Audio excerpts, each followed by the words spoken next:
Good morning dear students. कल मैंने आप लोगों को न्यूमेरिकल थ्योरेटिकल पार्ट के बारे में एक्सप्लेन किया था डेप्रीशिएशन का। मैंने आपको बताया था हमारे पास दो मेथड्स होती हैं। एक होती है डिमिनिशिंग बैलेंस मेथड और जो सेकंड मेथड है वो है फिक्स इंस्टॉलमेंट मेथड। ठीक है, आज हम इसका न्यूमेरिकल स्टार्ट करते हैं और हम स्टार्टिंग करते हैं इलस्ट्रेशन से। आप देखिएगा इलस्ट्रेशन ध्यान से। पहला है अ मशीनरी वॉज परचेज्ड फॉर ₹95,000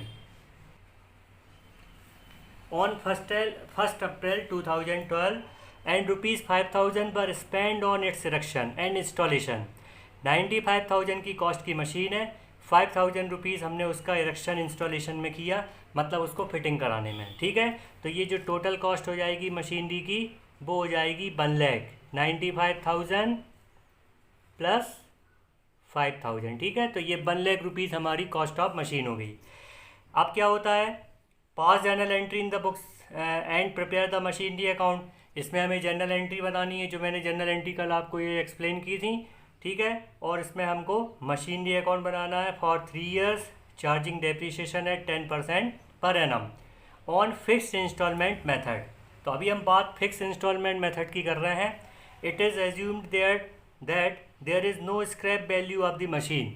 मतलब ये है कि मशीन का कोई इरेक्शन वैल्यू, उसकी जो स्क्रैप वैल्यू है कुछ भी नहीं रहेगी। मतलब मशीन एक फिक्स टाइम हमारे लिए काम करेगी और एक निश्चित समय के पश्चात उसकी हमारी को कोई वैल्यू नहीं बचेगी। अकाउंटिंग ईयर एंड्स ऑन 31 मार्च। अब जो अकाउंटिंग ईयर है वो 31 मार्च को क्लोज होता है। अब देखिए ये क्वेश्चन में आपको मैं एक्सप्लेन कर रहा हूँ कि हम कैसे इसका मशीनरी अकाउंट बनाएंगे। ठीक है, सबसे पहले हम यहाँ पे हेडिंग लिखेंगे मशीन अकाउंट। लेजर का फॉर्मेट आप सभी को पता ही है। इसमें ये डेबिट साइड होता है, ये क्रेडिट साइड होता है। Date particular amount, date particular amount. ठीक है, अब यहाँ पे हमने जेएफ का कॉलम नहीं लिया क्योंकि हमें उसकी कोई नीड नहीं है। ठीक है, date particular amount, date particular amount. अब यहाँ पे हमको लिखना है FIM 10% पर एनम। ये हम ब्रैकेट में इसलिए लिख देते हैं ताकि हमें पता रहे कि ये मशीन पे 10% की रेट से डेप्रीशिएशन चार्ज होना है और मेथड का नाम है फिक्स इंस्टॉलमेंट मेथड। देखिए मशीनरी को हमने 95,000 में परचेज़ किया है, कब? अप्रैल 1, 2012। तो हमने सबसे पहले ईयर डाला 2012 April 1 to bank account. Bank account क्यों लिख रहे हैं डेबिट में? क्योंकि मशीन हमने परचेज़ की है, उसकी जो वैल्यू है 95,000 प्लस 5,000, टोटल 1,00,000 रुपीज़ की हमारी कॉस्ट ऑफ मशीन हो गई।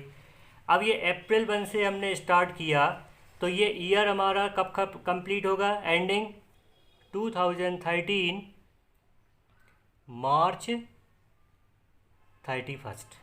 ठीक, तो मार्च 31 तक का एक साल का हम इस पर डेप्रीशिएशन लगाएंगे, बाय डेप्रीशिएशन अकाउंट करके लिखेंगे। अब बात आ रही है कि अमाउंट ऑफ डेप्रीशिएशन कितना है। उसके लिए आपको यहाँ 10% पर एनम दिया है, तो ये जो 1,00,000 रुपीज़ है इसका हम 10% निकालेंगे। आप जानते हैं किसी भी चीज़ का परसेंटेज निकालने का मैंने आपको फार्मूला भी लिखवाया है, cost of asset into rate upon 100। तो ये आपका एक जीरो से एक जीरो, एक जीरो से एक जीरो कैंसिल, अमाउंट आपका कितना आ जाएगा? 10,000 rupees will be amount of depreciation. ठीक है, अब ये डेप्रीशिएशन को हमने यहाँ पे लिखने के बाद सेम डेट में अब हम इसका बैलेंसिंग करेंगे। डेबिट का टोटल ज़्यादा है, उसके टोटल में से ये क्रेडिट का टोटल माइनस करके कितना आएगा? 90,000 बाय बैलेंस कैरी डाउन, और टोटल आपका रहेगा 1,00,000 रुपीज़, 1,00,000 रुपीज़। ये हमारा फर्स्ट ईयर का मशीनरी अकाउंट। अब इसको हम कंटिन्यू बढ़ाते हैं, हमको यहाँ पे 3 ईयर्स के लिए बनाना है। ये बैलेंस उठा के हम 2013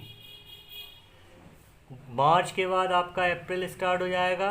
अप्रैल 1 में ये बाय बैलेंस कैरीड डाउन था, इसको टू बैलेंस ब्रॉट डाउन करके लिख दिया और अमाउंट लिख दिया 90,000।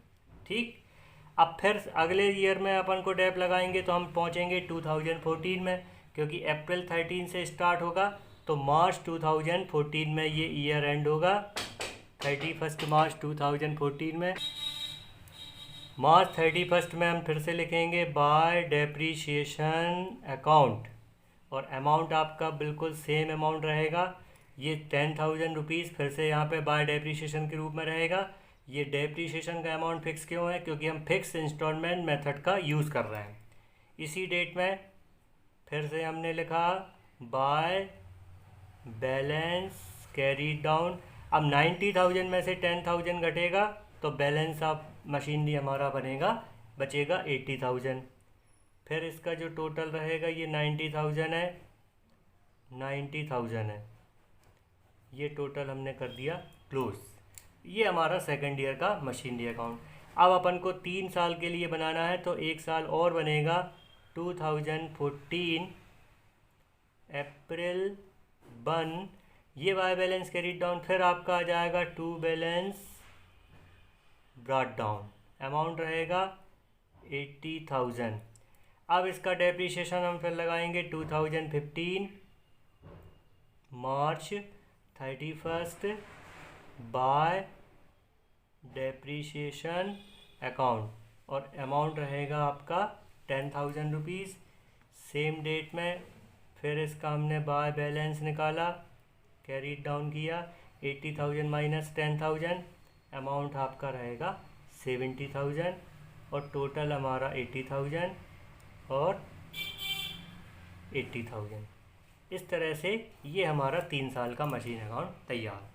अब इस क्वेश्चन में आप देख रहे हैं ये जनरल एंट्रीज भी दी हैं। अब जनरल एंट्रीज़ की अगर हम बात करें तो एक बार आप जनरल एंट्री समझें। सबसे पहली एंट्री हमारी क्या होगी, हमने आपको ये उस दिन एक्सप्लेन की थी कल, तो अब हम पहले एंट्री की बात कर रहे हैं। सबसे पहले हमने मशीनरी परचेज़ की है तो machinery account debit to bank, इन्होंने ये अलग अलग 2 एंट्री की, 95,000 से अलग किया है और सेम एंट्री फिर की है इंस्टॉलेशन के लिए।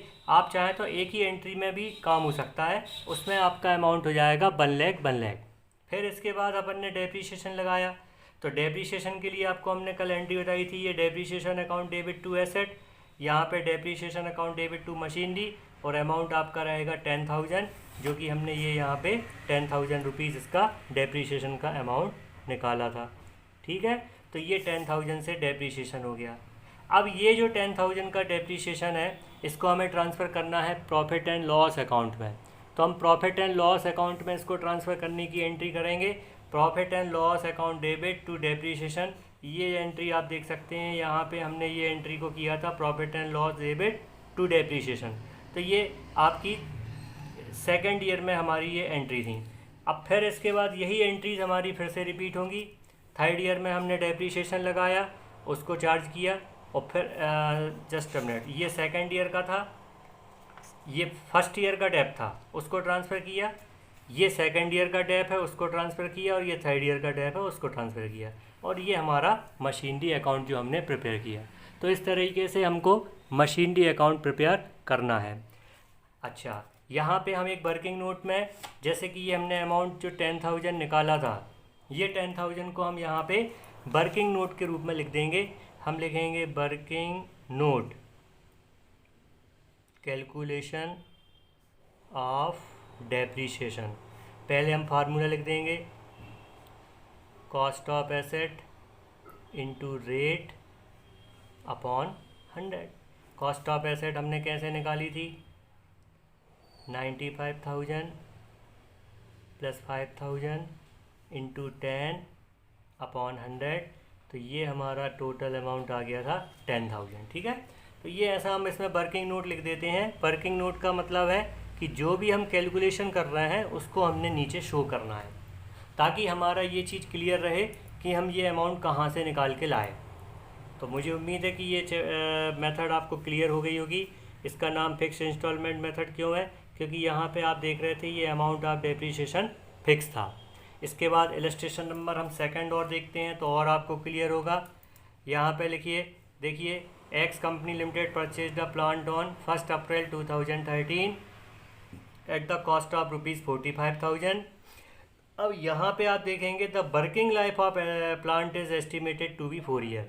मतलब यहाँ पे 95,000 रुपीज़ की हमारी कॉस्ट ऑफ एसेट है, ठीक है। तो ये हमने देखा, सबसे पहले कॉस्ट ऑफ एसेट है 45,000 और इसकी एस्टिमेटेड लाइफ 4 ईयर और इसकी स्क्रैप वैल्यू भी दी है 5,000। तो मैंने आपको जो फार्मूला बताया था, cost of asset minus scrap value upon estimated life, ठीक। और एस्टिमेटेड वर्किंग लाइफ यहाँ पे कितनी है, 4 ईयर। तो इस तरह से हमने यहाँ पे 45,000 माइनस 5,000 40,000 डिवाइडेड बाय 4 10,000 रुपीज़ यहाँ पर हमारा अमाउंट ऑफ डेप्रीशिएशन आ गया, ठीक है। अब यहाँ पे परसेंटेज ना दे के स्क्रैप वैल्यू का फार्मूला दिया है। अब हमको बनाना है प्लांट अकाउंट।